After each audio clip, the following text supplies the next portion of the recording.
सारन गुरु digital कक्षा में आप सभी प्यारे छात्रों का आज पुनः मैं रत्नाकर मिश्र स्वागता अभिनंदन करते हैं। इससे पहले हम लोग दो पार्ट में पढ़े थे ईशा स्तुति, जो आपका कक्षा 9 के लिए ईशा स्तुति जो है प्रथम पाठ है, यानी पहला पाठ है। उसका जो अवशेष रह गया है उसको हम लोग पढ़ेंगे। पूरे पाठ में 5 श्लोक हैं, जिसमें 3 मंत्र हैं और 2 श्लोक हैं। मंत्र इसलिए हैं कि उपनिषद अर्थात गीता से आपका जो 3 मंत्र लिया गया है और 2 श्लोक जो है वो वेदों से जो लिया गया है, उपनिषद से वह 3 मंत्र है, और गीता से जो लिया गया है वह 2 श्लोक है, जो आज हम लोग उसका अध्ययन करेंगे। आज हम लोग अध्ययन से पूर्व थोड़ा सा इस पर प्रकाश डालेंगे कि गीता है क्या। गीता का श्लोक हम लोग मूलतः पढ़ने जा रहे हैं, तो पहले हमको यह पता होना चाहिए कि गीता है क्या। तो गीता का महात्म का जो पुस्तक है उसमें लिखा हुआ है गीता क्या है, और उसका सामान्य परिचय हम लोग इसको पढ़ेंगे। देखिए, सर्वोपनिषदो गावो दोग्धा गोपाल नंदनः पार्थः वत्स शुचि सुधीर भोक्ता दुग्धम गीतामृतम महत्। देखिए, गीता क्या है? तो गीता जो है कह रहे हैं कि सर्वो माने सभी उपनिषदों, सारे उपनिषदों का, ईसादी 108 जो इस उपनिषद है उस सभी उपनिषदों का क्या है? सार रूप है। और उपनिषद क्या है? उपनिषद यह आस्तिक दर्शन का वेदांत दर्शन है। जो वेद का अंतिम भाग कहा गया है वो क्या है? उपनिषद भाग, जिसको ज्ञान कांड भी कहते हैं। तो सारे उपनिषदों का सार क्या है? गीता है। जितना 108 उपनिषदों में ज्ञान विज्ञान भरा हुआ है वह सारा ज्ञान विज्ञान गीता के 18 अध्याय में क्या है? निहित है। और गावो, और वो जो ज्ञान गंगा रूपी जो एक समुद्र है वह क्या है? किसकी प्रतीक है? तो गाय का प्रतीक है। किसका प्रतीक है? गाय का। सर्वोपनिषदो गावो। और गाय से क्या निकलता है? दूध। तो उसका दूध जो है वह गीता का जो ज्ञान है वह गाय का जो दूध है उसके माने समकक्ष बताया गया है, उसका स्वरूप है। गाय से हम लोग क्या करते हैं? दूध निकालते हैं। दूध से दही मक्खन इत्यादि भिन्न भिन्न मिष्ठान क्या करते हैं? निर्माण करते हैं, बनाते हैं। तो लेकिन सबका मूल क्या है? मूल यह है दोग्धा। सर्वोपनिषदो गावो, तो उसका दूध जो है कि वो है। और वो दूध पीने वाला दोग्धा माने उसको दूहने वाला कौन है? गोपाल नंदन। सर्वोपनिषदो गावो गाय है, और गाय का दूध जो है ज्ञान गंगा है। उस दूध को कौन दूह रहा है, कौन पी रहा है? तो गोपाल नंदन। गोपाल नंदन अर्थात भगवान कृष्ण जो है उसके क्या है? दोग्धा हैं। किसके दोग्धा हैं? तो गाय के दूध के दोग्धा हैं। अब जब उस गाय के दोग्धा माने गाय को दूहने वाले भगवान कृष्ण है, तो क्या उसका रसपान करने वाला कोई सामान्य मनुष्य होगा? नहीं। उसका पान, उस ज्ञान गंगा का ज्ञान जो है उसको रसपान कौन कर रहा है? तो वह है पार्थः वत्सः। वत्स माने होता है बछड़ा। बछड़े के रूप में पार्थः माने अर्जुन स्वयं क्या करते हैं? उस दूध का पान कर रहे हैं। और सुधीर भोक्ता, सुधीर भोक्ता माने एकदम सुधी हैं, शुद्ध बुद्धि वाले हैं। सुधीर भोक्ता माने उसका पान करने वाले हैं। दुग्धम गीता अमृतम महत्। यह दूध जो है वह अमृत के समान है। कौन सा दूध? गीता का जो ज्ञान है वह दूध जो है कैसा है? अमृत के समान है। अब सामान्य हम लोग परिचय पढ़ेंगे। श्रीमद् भगवत गीता जो है वो महाभारत के भीष्म पर्व से लिया गया है। भीष्म पर्व 18 पर्व है, 18 पर्व में से भीष्म पर्व एक नाम है। आदि सखा, आदि सभा, वन, विरट, उद्योग, इस तरह से 18 पर्व है। उसमें से ये लिया गया है, क्या लिया गया है? गीता का ये गीता 18 अध्याय लिया गया है। इसमें कितने अध्याय हैं? गीता में 18 अध्याय है, 700 श्लोक है पूरे गीता में, और शब्द जो है ये 18,000 शब्द है पूरे गीता में। उपनिषदों का सार है, पहले हमने बताया उपनिषदों का सार क्या है? गीता है, उपनिषदों का सार है।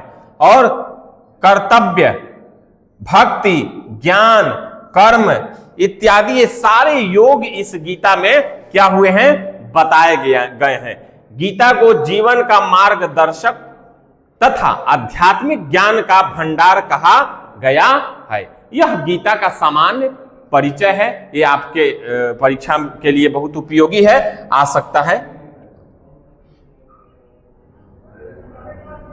अब आगे हम लोग देखेंगे इसका जो हम लोग का श्लोक है गीता का, ये है श्रीमद् भगवत गीता के 18वें अध्याय का 2 श्लोक आपके पाठ्यक्रम में रखा गया है। विश्वरूप दर्शन योग इसका नाम है। भगवान 11वें अध्याय में विश्वरूप का दर्शन कराते हैं किसको? अपने आप में पूरे ब्रह्मांड का दर्शन कराते हैं किसको? अर्जुन को। उसी से संबंधित ये आपका क्या है? श्लोक है।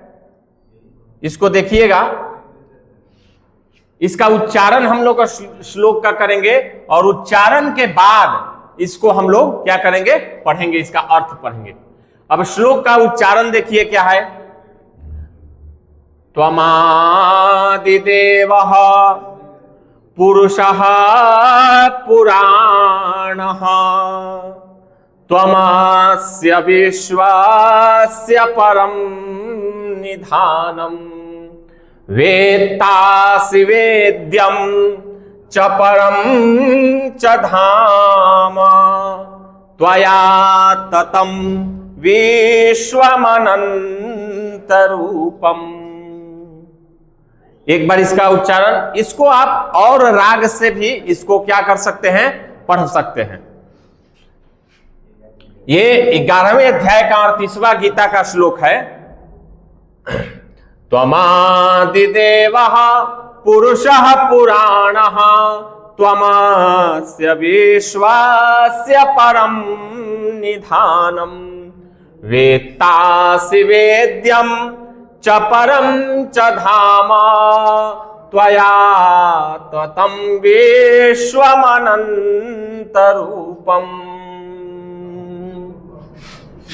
ये रूपम है, ठीक है। अब इसका देखिए पदच्छेद क्या है। इसका पदच्छेद है, इसमें कितने पद है? त्वम है, आदिदेव है, पुरुष है, पुराण है, त्वम है, अस्य विश्वस्य परम निधानम, वेत्ता असी, वेत्तासी संधि जब करेंगे तो वेत्ता असी हो जाएगा। वेद्यम च परम च धाम त्वया ततम विश्वम अनंत रूपम। ये इसका पदच्छेद हो गया। आइए इसको हम लोग देखते हैं। सरल हिंदी इसका अर्थ है, और इसका एक एक पद का अर्थ आप लोग देख लीजिए। त्वम मने होता है, त्वम मने भगवान कृष्ण को सखा रूप मान करके, और अर्जुन क्या करते हैं? त्वम मने आपके लिए त्वम का उच्चारण करते हैं। माने त्वम आदि देव, पूरे ब्रह्मांड के जो आदि देव हैं वो कौन है? भगवान कृष्ण है। और पुरुषः पुराणः, अब देखिए देवता होकर के पुरुष की भी संज्ञा दी गई। क्यों? पुरु माने होता है गर्भ, जो गर्भ से उत्पन्न हुआ है वह पुरुष है, ठीक है ना। तो भगवान कृष्ण मां के गर्भ से उत्पन्न हुए हैं और पुरुष के रूप में लीला कर रहे हैं, तो इसलिए पुरुष संज्ञा भी उनके लिए दिया गया। और पुराना माने होता है सनातन, जो कभी खत्म नहीं हुआ और कब तक चलेगा इसका कोई निश्चित समय नहीं है, काल नहीं है, उसी को सनातन कहते हैं। अर्थात अति व प्राचीन, अस्य माने इस, विश्वस्य संपूर्ण विश्व के, परम माने सर्वोच्च, निधानम माने आश्रय, आधार, निवास स्थान कौन है? आप ही हैं। भगवान कृष्ण के लिए कहा गया है। असि माने है, वेद्यम माने जानने वाला, परम माने परम, माने परम माने परमम माने परम, धाम परम धाम, सर्वोच्च निवास जो है वो कहां है? आप ही के अंदर है। त्वया माने आपके द्वारा, ततम माने व्याप्त है, फैला हुआ है, पूरा संपूर्ण विश्व आपके ही द्वारा क्या हुआ है? फैला हुआ है। अनंत रूपम, और आपका रूप जो है कार्य करने से आपका अनंत रूप है। आप एक होते हुए और अनंत में विराजमान है कि नहीं? सभी प्राणियों में आप हैं। एको देवः सर्वभूतस्य आत्मा, एक कल हम लोग पढ़े थे, एक देव है, वही सभी भूतों में, प्राणियों में क्या है? विद्यमान है। अब देखिए इसका अन्वय है, हे अनंत रूप, हे अनंत रूप को धारण करने वाला। क्योंकि गीता के 10वें अध्याय से पहले भगवान कृष्ण विभूति योग में 10वें अध्याय में बताते हैं, 11वें अध्याय यह है श्लोक है, 10वें अध्याय में बताते हैं भगवान कृष्ण कि मैं ही वेदों में सामवेद हूं, वेदा नाम वेदोस्मि, ऋषियों में मैं नारद हूं, है ना। सब अपने विभूति के बारे में बताए हैं। तो उसी के अगले अध्याय में कहता है, अर्जुन कहते हैं, हे अनंत रूप, अनंत रूप धारण करने वाले, त्वम माने तुम ही आदि देव हो, तुम ही आदि देव हो, और पुराण हो माने पुराण का मतलब क्या हो गया? माने सनातन हो, अतीव प्राचीन हो, पुरुष माने तुम ही वह पुरुष हो, असी माने हो, त्वम माने तुम ही, अस्य माने इस, कस्य तो अस्य विश्वस्य, संपूर्ण विश्व के, परम निधानम, परम निधानम माने आश्रय हो, निवास स्थान हो, त्वम माने वेत्ता, तुम ही वेत्ता हो, माने सबको जानने वाले हो, तुम वेत्ता हो, सबको जानने वाले हो, है ना। अवेद्यम, सबको जानते हो तुम, ठीक है। अवेद्यम माने, और तुम ही एक ऐसे हो जो तुमको जाना जा सकता है, समझ रहे ना। तुम सबको जानते हो और तुम ही एक ऐसे हो कि तुमको जाना जा सकता है। वेत्ता से वेद्यम च असि, तुम ही हो असी, त्वम परम धाम, परम धाम च असि, और तुम ही परम धाम हो, धाम माने सर्वोच्च निवास स्थान हो। त्वया विश्वम ततम, और सारा विश्व जो है क्या है? संपूर्ण संसार तुम आप में क्या है? समाहित है। इसका ये श्लोक का हम लोग ये अर्थ है। आगे हम लोग फिर से देखेंगे।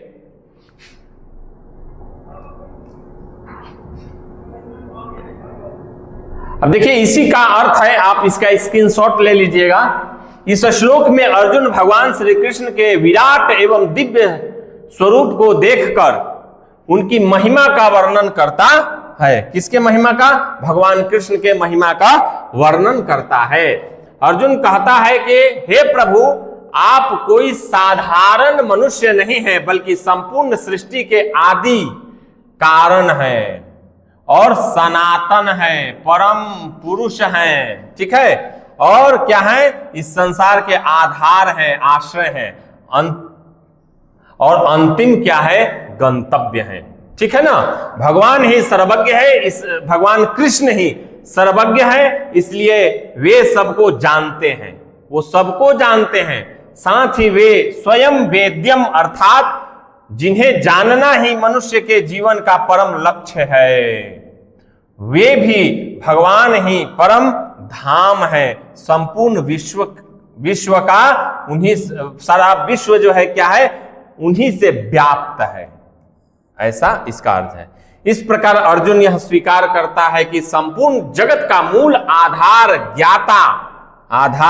ज्ञाता परम लक्ष्य भगवान श्री कृष्ण ही है। अनंत रूपों में संपूर्ण सृष्टि समाहित है। इनके अनंत रूपों में सारा सृष्टि, पूरा ब्रह्मांड क्या है? समाहित है।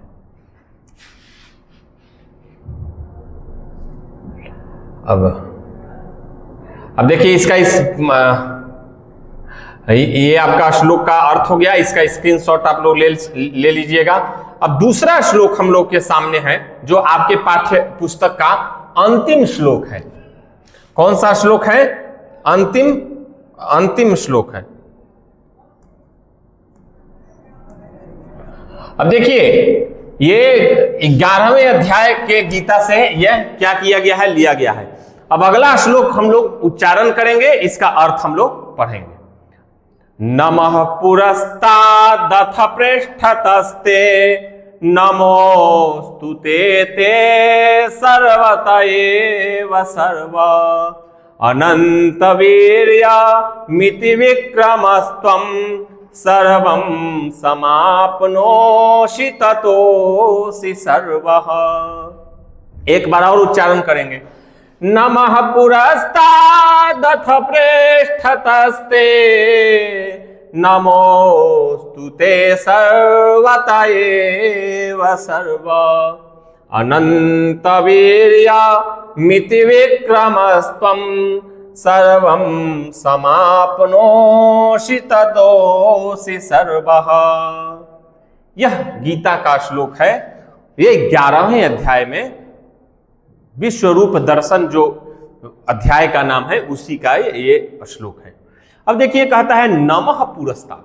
जब अर्जुन गीता का ज्ञान ले रहे थे, विषाद में पड़े हुए थे, तो भगवान से निवेदन करते हैं कृष्ण से कि पूरा ब्रह्मांड जब आप में समाहित है तो हमको दिव्य दृष्टि दे करके, इस नेत्रों से हम आपको नहीं देख सकते हैं, दिव्य दृष्टि दे करके और अपने पूरे ब्रह्मांड जो आप में समाहित है, विश्व विराट रूप का आप क्या करिए, हमको दर्शन कराइए।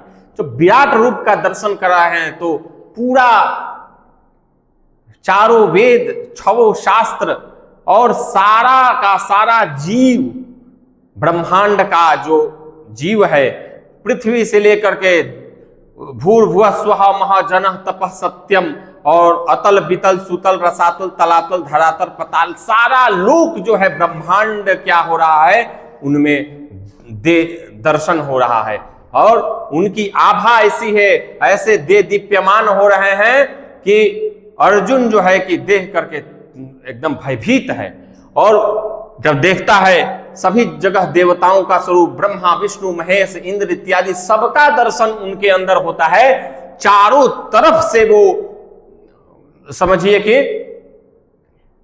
अलग अलग स्वरूप आगे पीछे पूरा दिख रहा है अर्जुन को, और यह नेत्र से अर्जुन देख रहा है। और यह श्लोक है उसी का।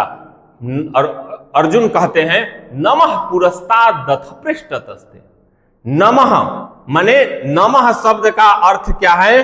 नमः शब्द का अर्थ है नमस्कार। देखिए, एक एक पद का अर्थ है। ते माने आपको, चाहे तुम्हें, सह तौ ते, ठीक है ना, माने आपको, माने आपको। पुरस्तात माने आगे से, सामने से, पुरस्तात माने आगे से। नमोस्तु नमस्कार हो, माने हे भगवान, आपको आगे से क्या कर रहा हूं? नमस्कार कर रहा हूं। अथ माने और, सर्वतः माने सभी ओर से, माने सभी ओर से, माने चारों तरफ से। पृष्ठ माने पीछे से भी, एव माने पीछे से ही क्या करता हूं? नमस्कार करता हूं। माने भगवान कृष्ण को अर्जुन चारों तरफ से क्या कर रहा है? नमस्कार कर रहा है। परिक्रमा, जैसे कैसे हम लोग मंदिर का परिक्रमा करते हैं उसी तरह से।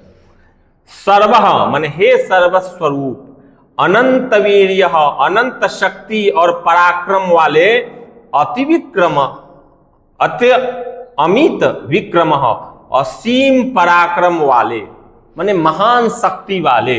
तुम माने आप, तुमको, सर्वम माने संपूर्ण जगत को, समापनोति व्याप्त किए हुए, अपने में समाहित किए हुए, ततः माने इसलिए, आप सारे जगत को क्या किए हैं? अपने में समाहित कर रहे हैं, किए हुए हैं। इसलिए आपको क्या करते हैं? हम चारों तरफ से नमस्कार करते हैं, प्रणाम करते हैं। असि माने है, सर्वः माने सब कुछ, सर्वस्वरूप। ठीक है, इसका अर्थ है। इसी श्लोक का ये अन्वय है। कभी कभी परीक्षा में पूछ देता है कि इसका अन्वय क्या है। अन्वय क्या है कि इसमें कितना कौन कर्ता है, कौन क्रियापद है और कौन विशेषण पद है, इसको अर्थ करने के लिए इसको क्रम से सजा देते हैं। अब देखिए इसका सब प्रसंग है। सब प्रसंग माने होता है प्रसंग माने होता है कि कहाँ का श्लोक है, क्या कहा गया है, इसको देख लीजिए। इस श्लोक में अर्जुन भगवान श्री कृष्ण के विराट स्वरूप को, किसको, विराट स्वरूप को देख करके अत्यंत श्रद्धा और भक्ति से अभिभूत हो जाता है।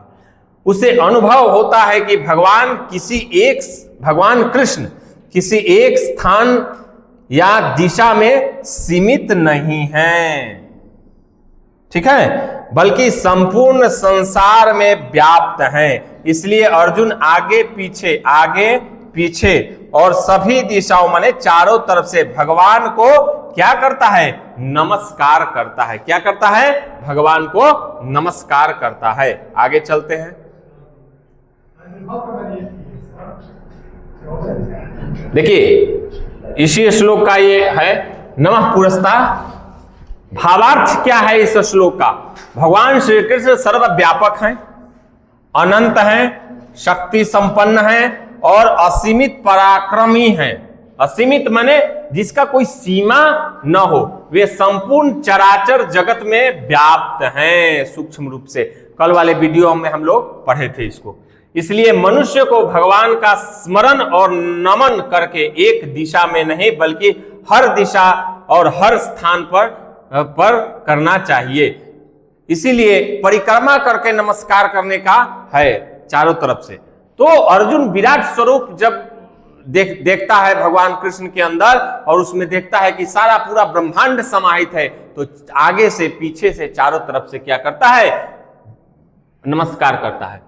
इसका अर्थ और भी देख लीजिए। इसका स्क्रीनशॉट व्याख्या है, आप ले सकते हैं। अर्जुन कहता है, हे प्रभु, आपको आगे से नमस्कार, पीछे से नमस्कार, चारों ओर से नमस्कार है। इसका भाव यह है कि भगवान श्री कृष्ण किसी एक दिशा में स्थिर नहीं है बल्कि सर्वव्यापक है। क्या है, सर्वव्यापक है, सभी स्थान पर है। ठीक है ना। फिर देखिए अर्जुन भगवान को अनंत वीर्य रूप से क्या करता है, ये विशेषण है। जैसे किसी व्यक्ति विशेष का विशेषण बताना हो तो उसमें नाना प्रकार के, आप बहुत जो है कि ज्ञानी है, बहुत विज्ञानी है, बहुत पराक्रमी है, तो ये विशेषण इसमें बताया गया है। इसमें अनंत वीर्यम माने बहुत बलशाली है। अमित विक्रम भी बताया गया है। आपके एग्जाम में पूछ सकता है कि भगवान कृष्ण के लिए कौन सा विशेषण आपको दिया गया है। ठीक है, शक्ति और सामर्थ्य, पराक्रम, पराक्रम की असीम कोई सीमा नहीं है। आगे अर्जुन कहते हैं, आप संपूर्ण जगत को व्याप्त किए हुए हैं, क्योंकि संपूर्ण जगत में क्या है, यह व्याप्त है कि नहीं। और भगवान श्री कृष्ण को कहते हैं कि आप सनातन हैं और आपकी सत्ता जो है, आप ही सत्य है। सत्य माने जो संसार में दिखने वाला चीज है वो हमारे द्वारा निर्मित है, वो सब असत्य है, उसकी सत्ता नहीं है। कारण, क्योंकि हमारा जब शरीर जो है, यह शरीर जो है, भौतिक शरीर, यह खुद जो है असत्य है, तो हमारे द्वारा जितना कार्य किया जा रहा है, जितना संबंध है हमारा और हमारे द्वारा जितना निर्माण संसार में हो रहा है, वह सब असत्य है, क्योंकि वह नित्य नहीं है। नित्य कौन है? अनृतम वदतु वै पुरुषः। जो अनृत बोलता हो, झूठा बोलता हो, वो कौन है? झूठा कौन होता है? मनुष्य होता है, पुरुष होता है। अनृतम वदति वै पुरुषः। शतपथ ब्राह्मण में यह श्लोक आया है, मंत्र आया है। और कहता है कि सत्य कौन है? तो ऋतम च सत्यम। ऋत और सत्य कौन है? तो कहा अनृतम वदति वै पुरुषः। और सत्य कौन है? तो इसके विपरीत माने परमात्मा, जो नित्य है, जिसकी सत्ता हमेशा रहती है। सूर्य हमेशा अपना काम करता है, अपना प्रकाश देता रहता है। तो ये सब नित्य हैं। दिशा, काल, ये सब नित्य है। तो जब हम नित्य हैं ही नहीं, तो हमारे द्वारा किया हुआ कोई भी कार्य क्या है, नित्य नहीं है, यानी कि असत्य है। सब क्या होने वाला है, सबका विध्वंस होने वाला है, ठीक है ना। तो ये चीज है, इसीलिए संपूर्ण जगत का वेत्ता मान करके अर्जुन उनको नमस्कार करते हैं। ये 2 श्लोक हम लोग गीता का आज हम लोग पढ़े पुनः। अब ये आपका जो है कि अगले वीडियो में हम इसकी प्रश्नोत्तरी जो है, इसका इस पाठ्य से जो आपका प्रश्न उत्तर बनने वाला है वो लेकर के हम उपस्थित होंगे। इसी शब्दों के साथ अपने इस पाठ्य को समाप्त करते हैं, कक्षा को समाप्त करते हुए, जयतु संस्कृतम जयतु भारतम।